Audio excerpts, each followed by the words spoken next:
Hello friends, వాకమూడి Saroj గారు 65 సంవత్సరాలు. వీరు తిరువూరు నుంచి వచ్చారు. మరి గత 1 year నుంచి నేను నాయకుడి చికిత్స చేయించుకుంటున్నారు.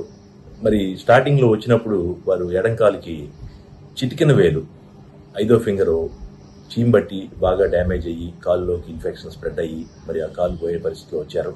మరి అట్లాగే షుగర్ కూడా కంట్రోల్లో లేకుండా HbA1c 8 పైన ఉంది.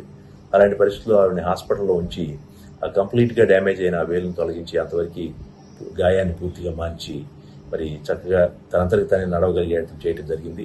మరి ఇప్పుడు షుగర్ లెవెల్స్ కూడా ఎవ్రీ 3 monthsకి చూసినప్పుడు HbA1c 7 కంటే లోపు మెయింటైన్ చేస్తున్నారు. అట్లాగే వారికి షుగర్ వచ్చి కూడా దాదాపు 17 ఏళ్ళు అవుతుంది. అయినప్పటికీ కూడా మరి జాగ్రత్తగా కంట్రోల్లో ఉంచు ఆరోగ్యంగా ఉన్నారు. ఆ విషయం వారి మాటలోనే విన్నాం. నమస్కారం అయ్యా. డాక్టర్ గారి దయ వల్ల చల్లగా ఉన్నానయ్యా. నా కాలు బాగుంది, శుభ్రంగా ఉన్నానయ్యా.